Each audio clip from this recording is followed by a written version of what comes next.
Hey folks, before we get started today, just a quick heads up. There's some language in this episode that may not be suitable for younger listeners. So put on some headphones or tell them to wear earmuffs or something like that. Okay, but the rest of the show's good, I think. So, enjoy. Hello there, listener. Welcome to the Film Nuts Podcast. I'm your host, Taylor D. Adams. 'Tis strange but true, for truth is always strange. Stranger than fiction. If it could be told, how much would novels gain by the exchange?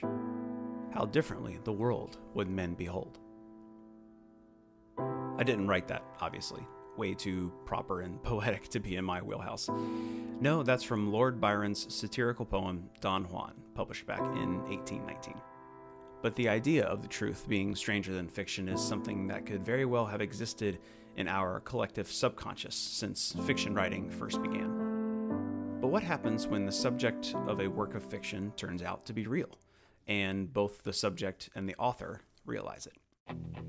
Starring Will Ferrell, Emma Thompson, and Maggie Gyllenhaal, Stranger Than Fiction is the story of Harold Crick, an IRS auditor who finds himself the subject of a narration only he can hear.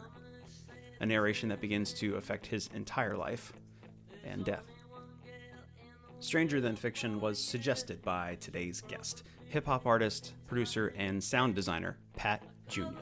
Pat's an insanely creative person, so to no one's surprise, this conversation got deep and even got away from us at times.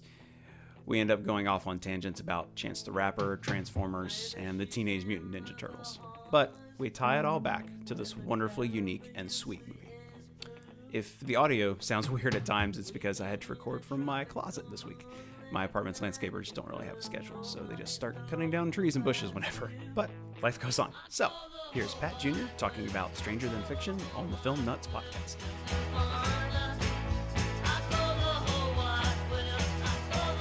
How you doing, man? I'm doing good. Despite everything that's going on. Yeah. And I'm not trying to mess up the mood or anything, but I have to be honest and real. You know, that's me. Yeah, no, I wouldn't expect anything less. Yeah. I mean, just with COVID and then, of course, with the unjust killing of George Floyd and you know, that what all that sparked as far as the protests and just seeing the police being brutal towards the protesters and the videos online on Twitter and all that stuff is wild, you know. Of course, Yeah. I'm sure because you follow me on social media, I've been doing my part, but also trying to be aware of my wife's temperament too. I haven't been to a protest yet, which I still want to do. Mm-hmm. But I want to go to an organized protest, you know what I mean? Yeah. And, you know, to give her some relief at heart, you know what I'm saying? But for the time being, Yeah. I've done everything but be at a physical protest, which is like, you know, donate and all that stuff and sharing videos and information and having really, really educating and tough conversations with my peers and stuff. Mm-hmm. So yeah, like it's been up and down, but also just recently I've just been seeing a lot of positive things, you know what I'm saying? People being enlightened. Mm-hmm. And when I say people, I mean people non-black, white, you know, people being enlightened, you know, people being more aware, white allies weaponizing their white privilege, you know, for the sake of and to the aid of black people. Yeah. Black businesses thriving and you know, my black creative friends thriving during this time. So I've been feeling better lately, but in the beginning, I want to say like a couple weeks ago, I was up and down, man. So Yeah. yeah, weird times, but also I guess I would say the best way to put it is I'm heavy but yet hopeful, you know. Yeah. Yeah, so that's where I am right now. That's how I've been doing in a nutshell. Yeah, I gotcha. I guess it's just one of those. It's unfortunate that it takes pretty crazy and dark times to kind of sometimes bring out the best in people. Like it takes something super just negative to happen in the world for then positives to start emerging, coming out of the woodwork and stuff like that. Yeah. Well, it's kind of wild that you suggested this movie to me, Stranger Than Fiction, because I was aware of it. I hadn't seen it. It came around at a time where there was this there were a bunch of movies that came out that had like an indie, quirky comedy feel to them.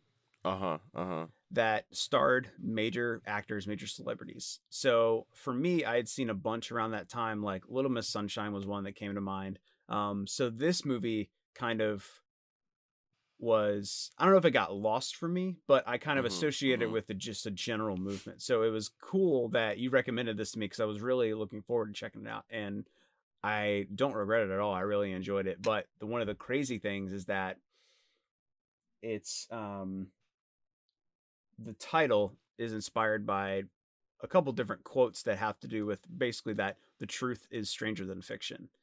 And dealing with the dark times that we're in right now, like it's hard to imagine something stranger than the reality that we're in. But right. That's crazy, right? Yeah, I don't know what to tell you. But why don't you tell me why this is your favorite movie, or why you wanted to talk about this one specifically?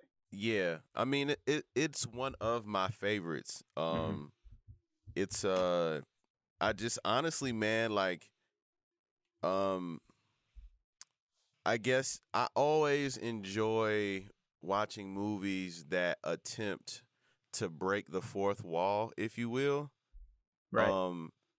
And just from an external point of view and kind of give you, I think that the other one that kind of breaks the fourth wall in a really unique way is The Truman Show. Yeah. With Jim Carrey. Great movie. Yeah, great movie. And so I always like those movies that break the fourth wall, give you but also give you like this bird's eye view of humanity. Like of course there's different ways, like the comedic ways you know that people or movies break the fourth wall, but I enjoy the ones when they kind of examine humanity and morality in a sense. And so Truman Show is one of those, but also this one does it, Stranger Than Fiction, does it in a great way. And so on this particular Wednesday evening, as Harold waited for the bus, his watch suddenly stopped. Sorry, does anyone have the time? I got 6:18. Thanks. Thus, Harold's watch thrust him into the immitigable path of fate. Little did he know that this simple, seemingly innocuous act would result in his imminent death. What? What? Hey! Hello? What? Why? Why my death? Hello? Excuse me? When? How imminent? But the way this one does it is like, it's crazy because the best way to put it, it's like there's almost like a fifth wall in a sense, right? Because you have the fourth wall being broken by Will Ferrell's character to a degree. But then you have like the writer of his story, like there's another perspective added. So it's almost like a fifth wall in a sense, because you have the character breaking the fourth wall, but then the writer of his story breaking that, I would say, a fifth wall. You know, I mean, that's just my perspective. So, in this weird kind of, you know, cool way. So I like I said, man, I really, that's one reason why I picked this one, because it's just unique in the way that it tells its story. It's not just some run-of-the-mill story about love, but it's like the story, the main plot, ends up being a message to the writer and for the viewer. You know what I mean? Like it's one of those movies where if you're in a really bad place, and all you know is just kind of sadness or depression or whatever the case, it gives hope in a very unique way. Mm-hmm. Yeah, I can see. Yeah, I definitely see that. And one of the things that I found, I think when I first watched this, like just a couple days ago, and one of the things that I really enjoyed about it is kind of how sweet it was in a way. Yeah. Like you have a romance kind of at just to the center of the story, because it's more about Harold, obviously, but this relationship that he forms with Anna, right, just happens to coincide with him living his life, I guess, to the best of his ability. Right. What do you think, with all the cool little just narrative functions, like breaking the fourth wall and just reestablishing what it means to kind of tell a story, what did you gather the kind of the meaning of this whole movie was? I think that the overall meaning is just like I said, like a story of like hope in a sense, right? Mm-hmm. Of or the cycle of hope. You know, a lot of times people think that oh man, I'm now that I'm thinking about it, there's so many different layers to this. Yeah. So I'll talk from like a life perspective, and then I'll talk from a creative perspective. Yeah, go for it. So I think just overall, just the cycle of hope. You know, a lot of people are afraid of change, right? Okay. Like in life, we have a routine, or we have a certain way of doing things in life, but then when change happens, like we saw with Harold, like it disrupted his life. He didn't like it, right? Like he didn't like this change happening in his life. He began it the same way he always did. When others' minds would... Hello, someone there? When others' minds would fantasize about their upcoming day, or even try to grip onto the final moments of their dreams, Harold just counted brush strokes. All right, who just said Harold just counted brush strokes? And how do you know I'm counting brush strokes? Hello? He like the crazy thing is that, like, again, like I'm trying find the best way to describe this, but so the first one, the change, like the first change was the voice. Yeah. But more importantly, it was the love that he all of a sudden he was love struck, right? by this girl. Yeah. And so he's dealing with knowing that he is about to die eventually.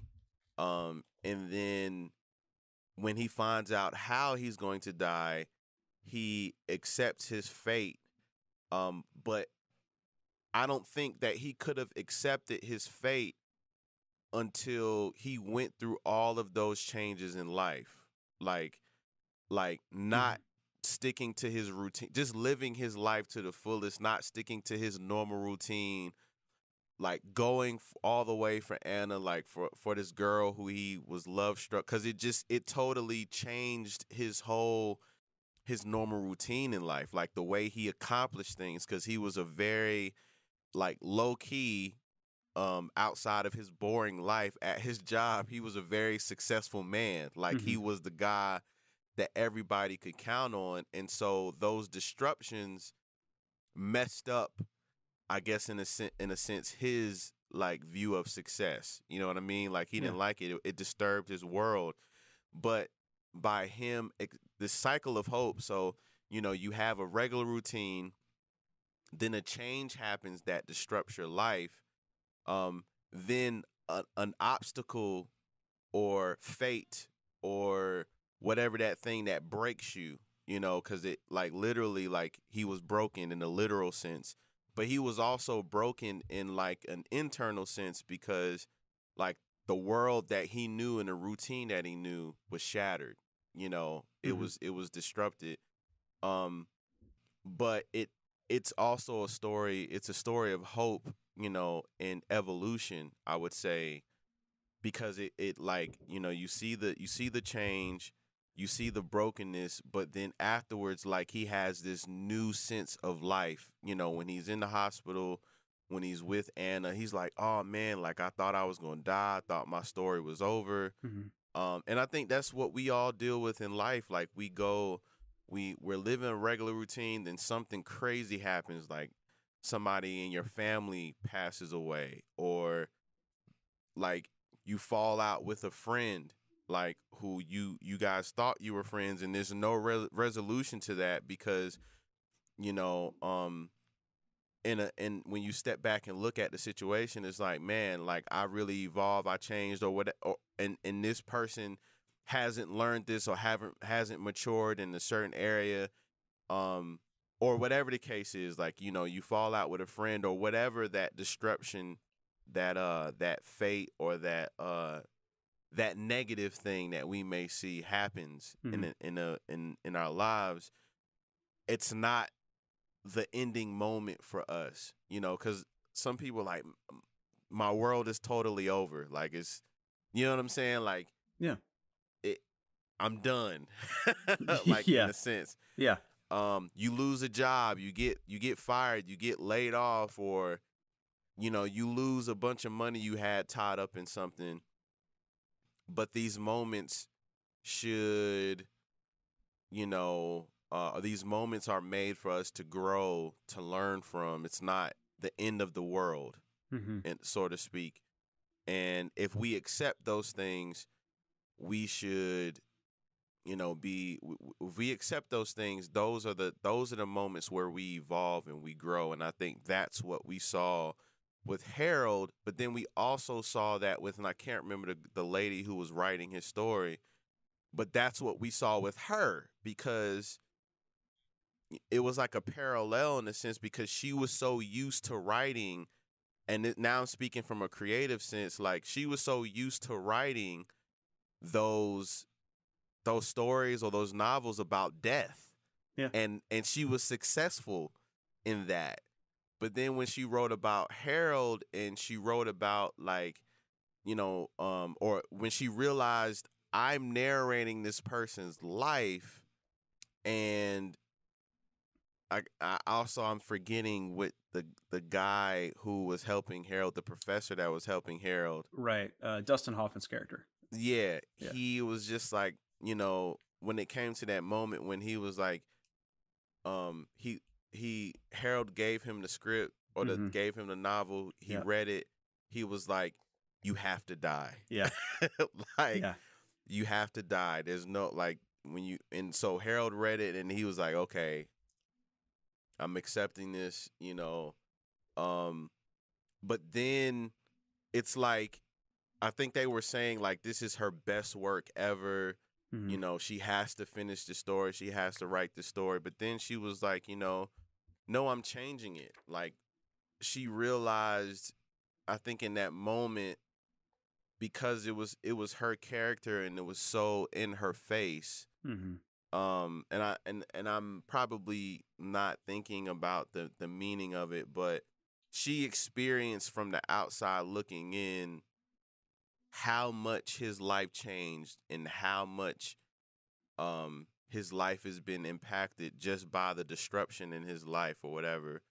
I think it it changed her. You know what I'm saying? Like it gave her hope. Like maybe this is a new evolution. This is an evolution for me where creatively now I can write these kind of stories, you know, instead of the ones that I'm always used to writing. And there's, like I said, there's so many layers to that, man, just from an artist's perspective too. But yeah. I don't want to talk you to death. I want you to be able to No, this is the whole point of this, man. Like, this is the whole point, is to get to people talking about stuff that just means a lot to them. Like, going back to what you were referencing with when Dustin Hoffman's character, the professor, finally gets the manuscript in front of him, that line he delivered to Will Ferrell, like, killed me. Harold, I'm sorry. You have to die. What? It's her masterpiece. It's possibly the most important novel in her already stunning career, and it's absolutely no good unless you die at the end. I've been over it again and again, and I know how hard this is for you to hear.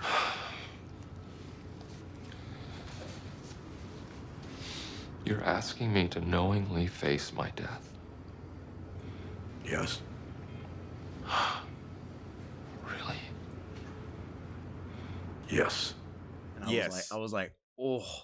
Yeah. Like, yeah. Not only is in that moment, like, if I put myself in Harold's shoes, I'm like, oh shit. But like thinking that as if he's just talking to anybody, like thinking of life in general. And it's like, it's of something possibly not being a masterpiece because you don't die.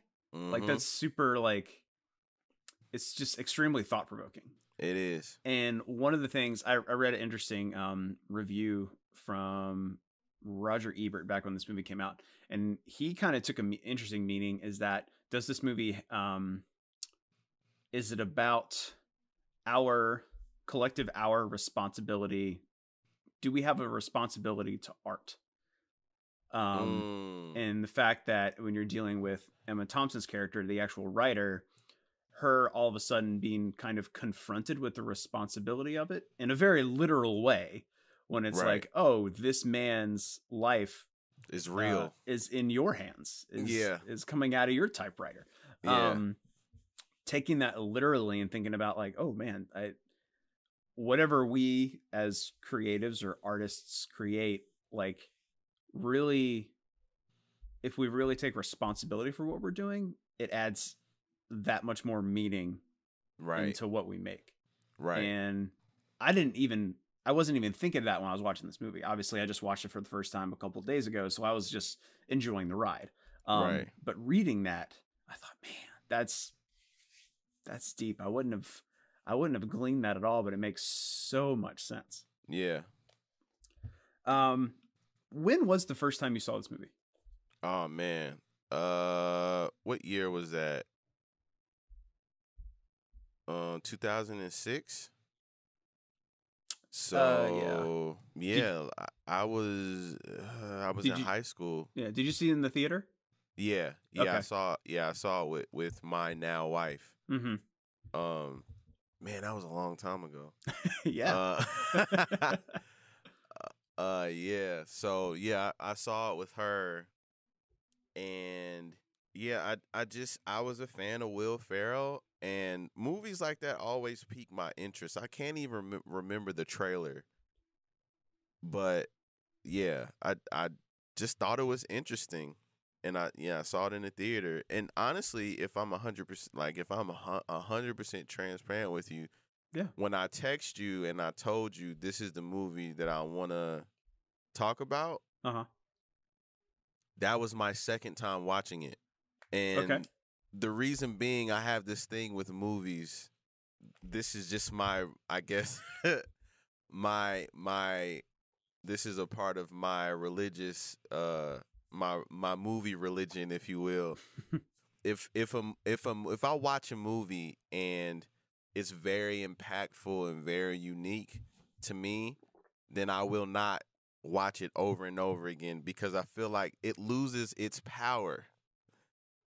You know what I'm saying? Interesting.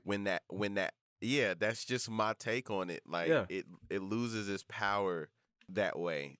And because I feel like, you know, I don't know, it's weird because, you know, when you hear a song that's infectious or you're watching binge watching a Netflix show, like it can be really, really good. But there are certain things that I take, like movies, shows that are on Netflix or that you can stream, that I take my time with because I want to like just be able to soak it in and gain from it creatively. You want to appreciate it. Yeah, I just want to appreciate it. It's almost like wine, you know? Yeah. You know, so yeah, like that was my second time watching it when I hit you in the text. I don't know what made me think about it, but I just like, yeah, let me watch this. I haven't seen this in a while, and then, you know, watched it. Well, watching it that second time, did the impact diminish or was it enhanced? It was enhanced, man. Yeah. like I thought about one thing that I thought about too, and this is where I was going when you had asked me like the meaning of it, but just that, like you said, that responsibility of art, but then also that artists can change, man. Like, it's okay. Yeah. You know what I'm saying? It's okay if artists change, and I think a lot of times people don't like that. Like I was on Twitter, and I can't remember what project it was. I think it was it 3 for Chance? No, it wasn't. Was it 3 or was it his? It was some album that he put out. It couldn't have been his latest album. It was something else in between. I can't remember right now. But anyway, I remember seeing Chance, like he had his daughter, like he was going through these like we talked about with Harold, he was going through these life changes because his previous music was more it was more, I guess, depressive, if you will, a little bit more sad, a little bit more, it was definitely drug influenced. And after a while you begin to see him grow and becoming mature as a man, as a father. And then he gets married, you know what I'm saying? He falls in love and he gets married to the mother of his daughter. And so yeah, man, I remember seeing online somebody said something to the degree, I can't remember who it was, but they were like, I don't know if I like this new Chance. I want to see him go back to his more like sad raps. And I'm just like, what the fuck? Like like, you know what I'm saying? And it just really goes to show, like, and I think I tweeted about this, and I had a bunch of artists like agree with me, because it was like, I was like, yeah, man, sometimes I make some of the best music when I'm sad or depressed or going through certain stuff. But I'm like, I'm not trying to be making that kind of music just to be successful for the rest of my life. You know what I'm saying? Yeah. And I don't want to be trapped in like sad rap, you know, or you know, or angry rap or whatever. Yeah. You know. I mean, some viewers, listeners, whatever, like they're not thinking of the art in an evolutionary way. They're thinking of it as in a commercial feel-good way. Or they like what they're hearing, and that's all they want to hear. They're not in a state of mind that they want to be challenged or presented with a new idea. Like a lot of people felt the same way with pretty much like every Gambino album that has come out. Like there's one that they really love, and then they hate the next one, and they don't get it, and then they like I don't know, it's all over the place. But like, yeah, any artist, musician, or just artist in any medium has to grow. Because I know you're going to agree with me on this, is that like if you're in an artistic industry and the reason you are making art is only to make money, then that's going to fail, because it's going to come across as not authentic. In the rare cases of just feel good pop music, which I do not fault at all. Like some people just keep cranking out the same pop hits and people keep feeling the same way about them. That's like an escape for them because that's what they want to do. But the motivation behind the artist is not necessarily to make money. It's to present a feeling that they want people to feel good. But it's up to the listener to figure out if they want to live in that little protective bubble or if they want to grow and learn to appreciate other things. Right, for sure. Yeah.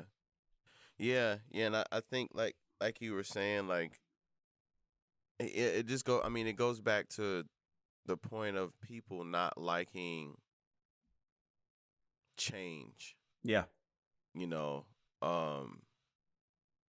and yeah, man, I just was like, when I saw that, I was just like, yo, what the fuck?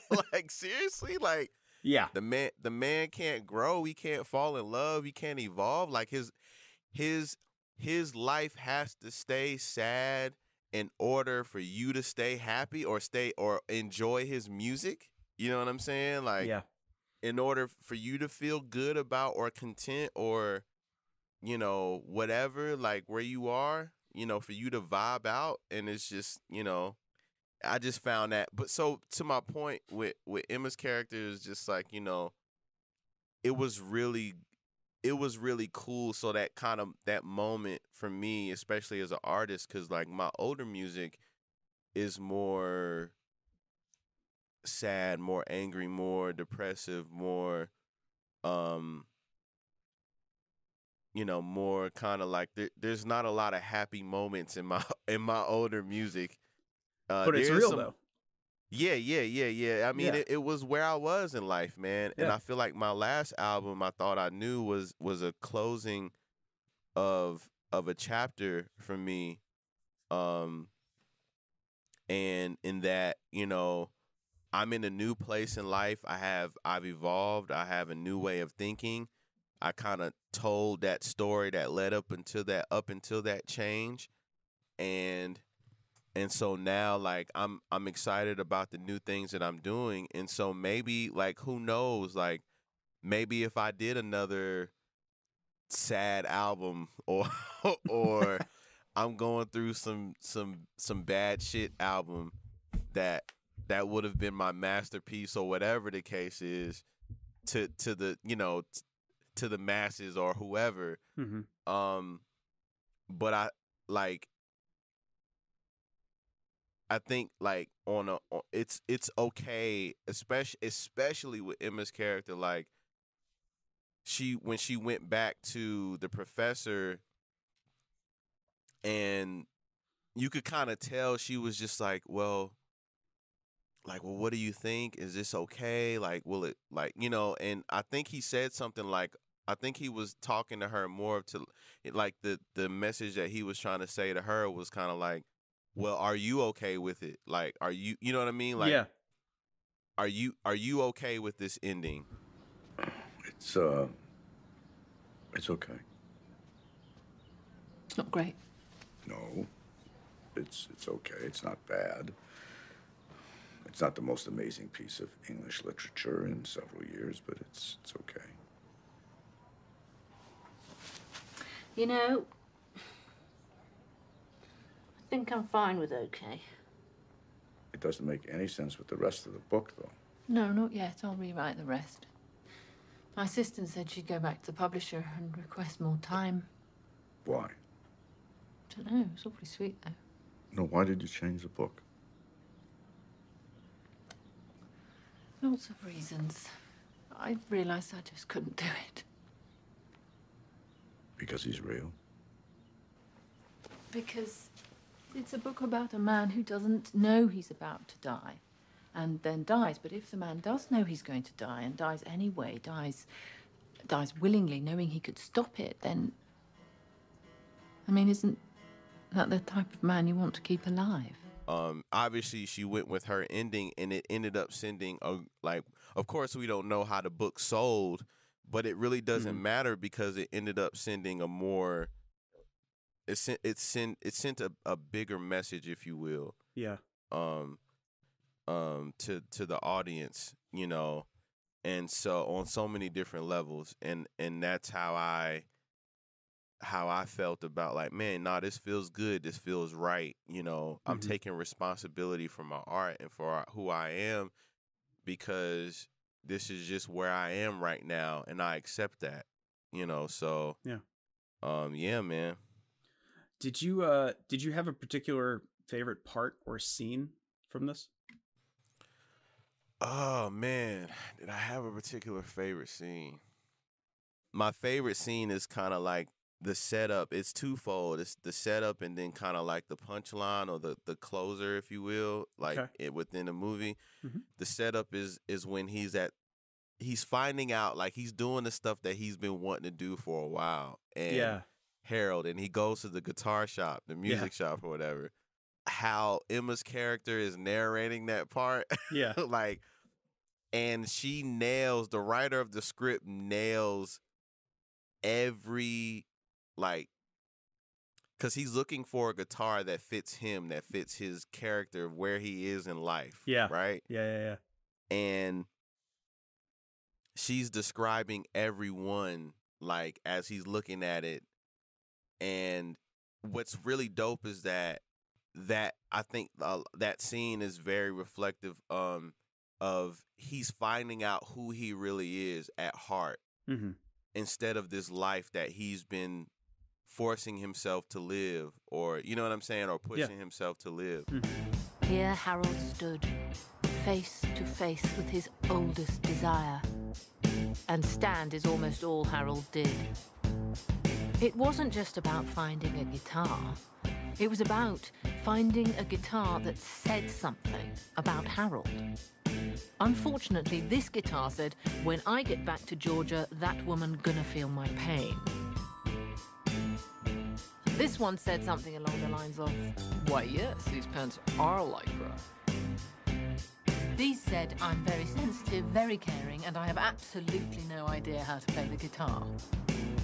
The guitar that he picks was the one that just has, like, you know, it's a little beat up, but it's still like colorful in the sense, you know what I'm saying? The color is faded a little bit. It's clearly being used, but it has character, you know.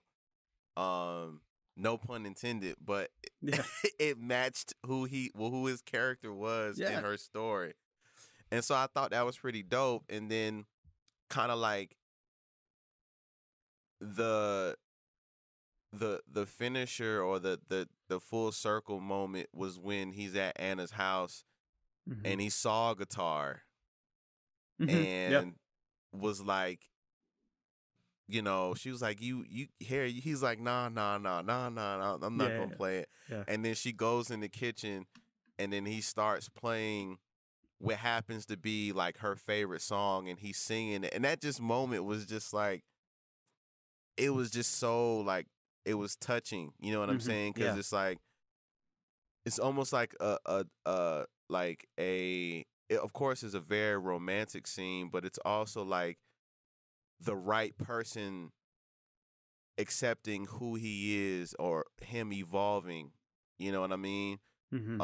Because it's like, it's a reflection of like you changing, you evolving, you becoming this better person, and you're trying out new things and you're liking these new things.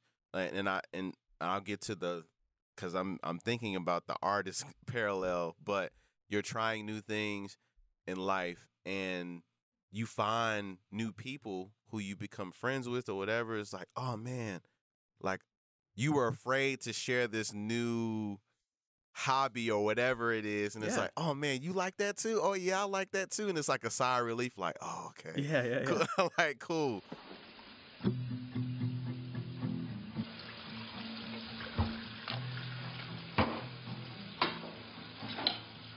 When I was a young boy, my mama said to me, "There's only one girl in the world for you, and she probably lives in Tahiti.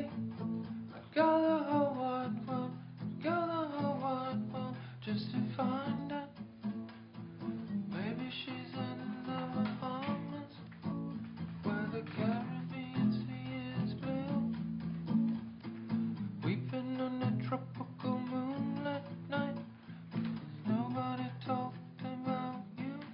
You know, or it's a sense of acceptance that you're like, oh, I'm finally showing part of me, and like I shouldn't be so afraid to express this. Right. And it doesn't even have to be new. It can just be something that you've never expressed before, or never lived out. You know, and like the parallel to like artistry is like, man, like even in my music, it's like trying new things. You know, and being on edge. Like when I did the album, like when I put out Rest or whatever, it was just kind of like, man, are people gonna like this? This is new. This is different. Like, those are always good moments. A friend was telling me if you make something new that's different and you're nervous about it, that's a good thing. Good sign. It's a good sign. And so yeah, that was one of my that I can think off the top of my head, like my favorite, I guess, scene or scenes or whatever in the movie. Yeah, I really like that guitar scene. Not only just because, you know, I'm a musician and music fan as well. Just watching somebody go through all the guitars. I've been in that situation where you go in a music shop and you're like, oh, look at all the shiny new things. But one of my favorite scene is actually the first borderline flirtatious scene between Harold and Anna, and it's when they're on the bus. How are you? I'm lousy. I'm being audited. Of course. By a real creep, too.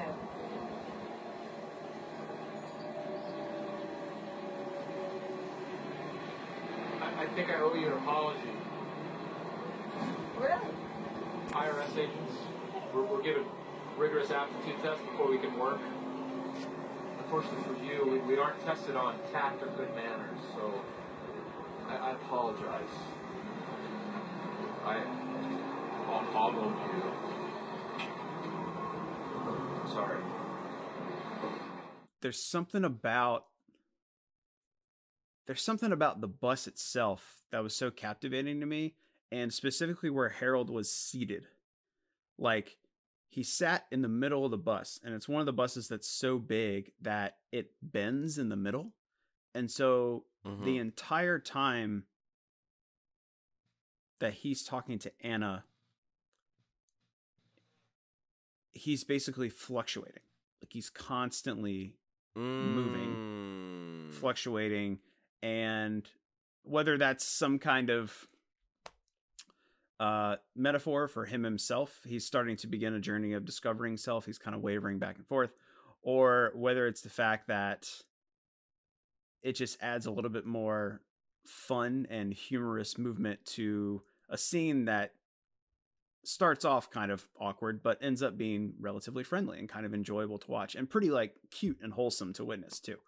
This kind of like budding romance. So yeah, that was probably my favorite scene out of it. Is this a movie that you know a lot of people have seen? Like, a lot of your close friends have seen it? Do you ever try to turn them on to stuff like this? Because I know you said you don't watch a very impactful movie more than once usually. So is a movie like this still fresh enough in your mind to recommend it to friends? Yeah, I haven't, because I'm not sure if I did way back then. I don't know, man. I want to say a while back I did recommend it to a few friends, but now, because, you know, I just recently watched it again, I wasn't kind of like going around and like, yeah, man, check this out, you know, blah, blah, blah, or my conversations. Yeah. I don't know, man. I tend to sometimes, like, on movies, because my palette is kind of weird to some people. I got you. It's like, because I'll say, yo, watch Stranger Than Fiction, and then the next moment I'll be like, man, you know what I watched again and really enjoyed? The latest Teenage Mutant Ninja Turtles movie, directed by Michael Bay. And so it's like, you know, but see, the thing is, it's like, the way I watch movies, I don't watch them like I am a movie buff or somewhat of a movie critic, but I don't watch movies. Like when I went to go watch TMNT, I didn't go watch it to be like, I'm going to be looking for this groundbreaking film or great acting or whatever the case is. Yeah. Or Yeah. I went to go watch it for nostalgic purposes, but also I just wanted to have fun. I expected like action. I expected, a fresher take. And and a lot of people thought it was based off like the older Ninja Turtles, but it was actually based off of the storyline and the Ninja Turtles for the cartoon that was coming out around that time. And so, yeah, man, I watched it, because I'm interested to see a fresh take on it, nostalgic reasons, and just to have fun. And I think it actually got some really good, ratings just based off of that. Yeah. But, like, even with the Transformer movies, like, people went to go, like, after a while, people went to go see them just to criticize them. And it's like, why are you going to, like, why are you expecting this Oscar nominated, you know what I'm saying? Like you should know what it is by now. Like it's not you should, right. Like if you're going to watch it to have fun and enjoy the action and the CGI and all that stuff, go watch it for those reasons. So and that's how I am. I enjoy really serious, dramatic movies, but I also like good comedies. I also like, sometimes I like good, like action, and I don't want to sound sexist, but sometimes I just like good manly movies. You know what I'm saying? Like kind of mindless in a way, like just shit blowing up. Exactly. Loud noises. Big explosions. Yeah, right. Of course. Yeah, like the Expendables. Like I loved every Expendables movie. It had some basic ass plot, you know what I'm saying? But it never said it was anything more than that. Like everything about it is just like, look, here's a bunch of action stars, they're gonna blow some shit up. They're gonna blow some shit up. Yeah. Come hang exactly.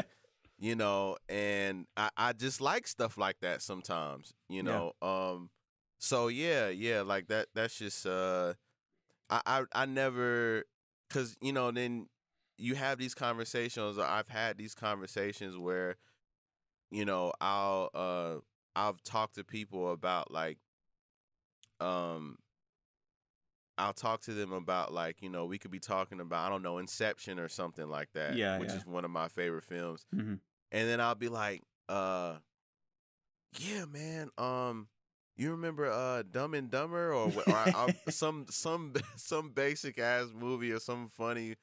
And they're just kind of like, wow, like you went from this to this. And I'm just like, so?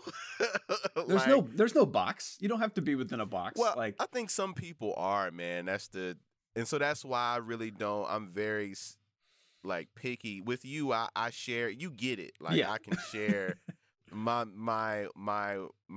very weird or strange or however palette, like, you know what I'm saying? Yeah. But I do feel like there are some bad, like people thought the Transformer series was bad. You know what I'm saying? Like, and I felt like the longer it went on, it was kind of like, okay, what are we really doing? But like the first couple iterations of taking a childhood intellectual property that we loved and putting it on a huge screen, like just to see that is so impressive and cool. Very impressive. It was phenomenal, man. I think so. Like I think after and I know we're going off on a tangent, but I think after and I can't remember the actor's name, but when they got rid of Sam, when they got rid of Shia LaBeouf. When they got rid of LaBeouf, but I guess his name is Sam with Wiki, whatever his name is. I don't remember. When they got rid of him, I think that's when it was like, all right, let it go. Like that's just my opinion. But anyway, like man, I mean, I enjoy that kind of shit, So Yeah. But no, I guess to answer your question again, like I haven't recommended Stranger Than Fiction. I think the only thing that I was telling my wife, she saw me watching, and I was like, "You remember this?" And she was like, "Yeah, that was a good movie." So yeah, but I would recommend it, man. I would definitely recommend it to anybody. Like, yeah, if they ask me in passing, like, yeah, what movies have you been watching lately? I'll definitely recommend it. I don't even think it got. Do you remember? Have you seen any of the ratings on it? I mean, I think I think I was looking at IMDb the other day, and it had, I think it had like a 6 point or 7 point something, which is pretty like average for a good movie. Cause like, unless it's like Shawshank or something, which has like 9, it's one of those, it's one of those movies too, where it's got a lot going on. So you're going to get kind of polar opposite reviews. Right. A lot of big critics at the time though gave it like 3.5 out of 4 or 5 stars. So I mean, they enjoyed it enough. And a lot of I was just whatever movie or show I end up talking about on this thing, I usually go and just read a couple critic reviews just to see a different perspective. And a lot of the reviews for this one didn't have a negative thing to say about it, but they didn't they didn't give it the best rating. But it was one of those things where they kind of enjoyed it and appreciated it, but didn't particularly find it kind of like phenomenal or mind blowing, which I think is okay, because not every movie is going to be like that. Because I still feel a movie of this kind of it's a subtle movie. Like it's a subtle, warm movie that also has a lot of depth. Yeah, for sure. Definitely. I agree wholeheartedly. I'm just looking at Rotten Tomatoes gave it a 73, which is a fresh. Yeah. And then the audience score was 85. Yeah. So, and that's how I felt. Yeah. That's how I felt. 85% out of 100. So I give it like a 7.5, maybe 8, like a light 8 out of 10. Just and that's just from the, like you said, I like those subtle type movies that sneak up on you and give you. I've never seen a movie like that. It was a fresh take, like, and I appreciate movies like that. So those type of movies always get good ratings from me, because it's something that I've never really seen before. Yeah. Well, this has been great, man. Thanks for jumping on and talking with me about this movie, and also grateful you recommended it because I hadn't seen it. So I'm definitely glad I got to do that. What do you have going on right now, project wise? Man, you know me, I'm always working on stuff, man. Yeah. I don't like to. I'm still figuring it out. Yeah. So I don't like to talk much about it because I'm still trying to really. I'm like 80% of what the theme is going to be. I was actually kind of scrambling and writing down some ideas last night and just kind of getting some stuff together for it. But I am working on something new. I'm really excited about it because it's like the first entry in this new chapter that I'm in life. Despite just everything going on, I'm still in that same, that new place that I've evolved from as an artist, just in life and as an artist. So I'm really excited about it. Really, really excited about it. I will say that it's been kind of tough because it's so many things that I want to talk about. Yeah. And share musically and just have fun with, that I'm like, oh shit, I wanted to make this a shorter project, but it seems like it's gonna be another album. So I mean, it is like it's gonna be what it's supposed to be, Right, yeah. So I don't know. We'll see. Yeah, because at the same time, it's like I still want to be strategic in what I'm releasing and what I'm putting out. I guess just to say, I definitely believe I'm gonna put rest on this project. So if people have heard that, expect something new, expect something fresh, expect something that you haven't heard me do before on this project, multiple times over.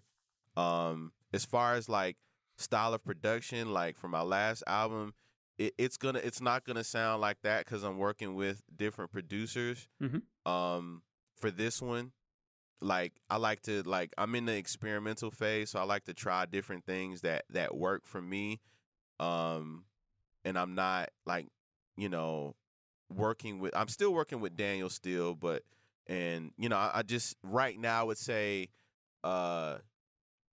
like we're working on something different for what's gonna be the more developed sound after this. You know what I'm saying? Yeah, I got you.